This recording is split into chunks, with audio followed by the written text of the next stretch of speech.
Hey, I'm McDonald, your real estate agent with Real Property Associates, and today we're going to do one of the Seattle real estate news breakdowns. And today we're actually going to talk about Tacoma, Washington. So today's article is an article from the Seattle Times, and it's titled, and let me make sure I get the title right for all of you here, Tacoma's housing market is now the hottest in the U.S., and Seattle knows why. The article starts off, interestingly, I'll laugh about the word oasis. I've never used the word oasis to describe Tacoma, but we're gonna hear it here in this first sentence. After years as an oasis of affordability, Tacoma is rapidly losing its status as a refuge for homebuyers priced out of places like Seattle. One of the big reasons, those priced out Seattle homebuyers. Tacoma is the hottest housing market in the country this spring. Tacoma is hot. Tacoma, Pierce County, 125% chance of selling. The typical home found a buyer in just 8 days, and virtually half of homes sold went for above asking price in the 4 weeks leading to May 19th. I'm honestly not surprised. I'm not surprised to see that Tacoma is now the hottest market in the US. Not surprised to hear that there's lots of multiple offers and bidding wars in Tacoma and that houses are selling really fast. And the reason I'm not surprised is because I've seen this coming for a few years and it's already been happening. It's not a new thing. It's just now that Seattle has slowed down a little bit, Tacoma's starting to stand out a little bit more.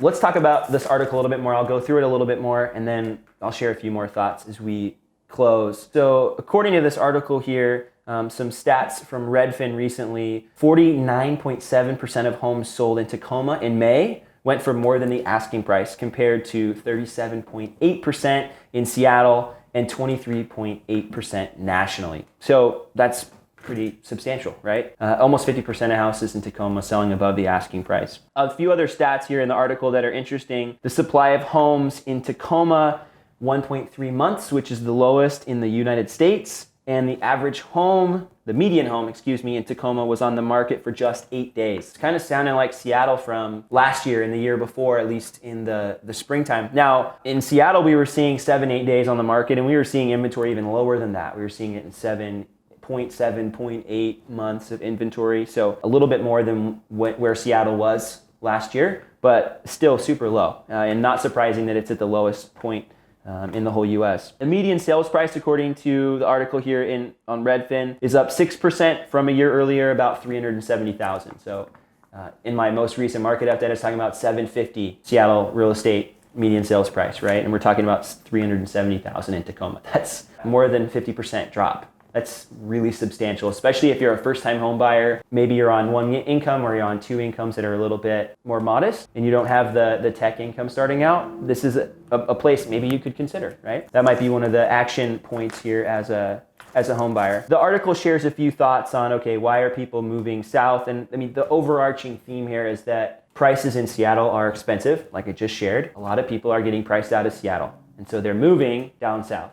Now, the negative, and the article also highlights this, is that when the costs in Seattle get too expensive for buyers to afford and they start moving south or north, right? We've seen it on the north end as well in places like Lake Stevens and Marysville and Snohomish and even Linwood. You know, there's places on the north end of Seattle that have been blowing up as well. But talking about Tacoma here specifically, you have a place where they're saying an oasis of affordability, right? A place maybe where you could buy a more affordably priced house. Well, now you have people moving there to buy those houses and paying more and competing for those homes, right? 50% almost above the asking price. And now you have a whole nother group of people that have lived in Tacoma for a long time and they can't afford to buy a house, so they have to move farther south. And they can't move north because homes are even more expensive, so they're getting pushed farther out as well. So they're being uprooted from their communities. So you have this cycle, right?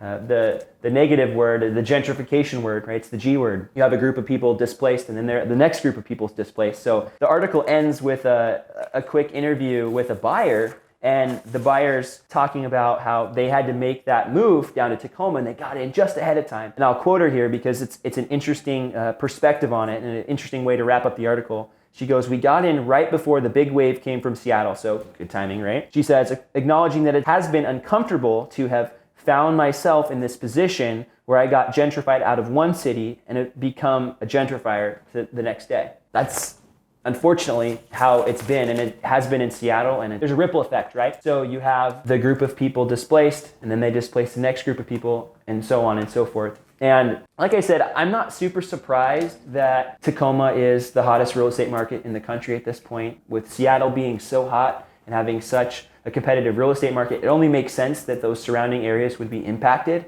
as the home prices in Seattle grow. It makes sense that certain people are going to be displaced and need to move to a different community or buy their first home in a different community. So if you're willing to put up with the commute, and I mean, we're talking an hour plus to get into Seattle. It's not like there's a bunch of jobs in Tacoma. There are jobs, but the majority of the jobs are going to be in the Seattle core. If you're willing to put up with that hour and 10, hour and 20, hour and 30 minute commute in peak rush hour traffic and give up some of your quality of life, you can get a lot better priced house down in the Tacoma area. So if you're watching this video, I'm not a Tacoma real estate agent. I don't help buyers and sellers in Tacoma. I could, but that's a long drive for me to make too. And honestly, I don't know the area super well, except for the few times that I've visited. So if you're somebody and you're watching this and you're thinking, you know what, I want to buy a house in Tacoma, I'm thinking about it, feel free to reach out to me. You can find my contact information down below. I do know a couple of really good Tacoma real estate agents, and I'd be happy to connect you with one of those people. So thank you so much for watching this video. I appreciate your attention. I value it highly. If you want to see more content like this, updates on the Seattle real estate market, other videos about real estate in general, I'd love for you to subscribe to my channel. And if you're watching this and this video brought you some value, please say hi in the comments below. We'll talk soon. Bye for now.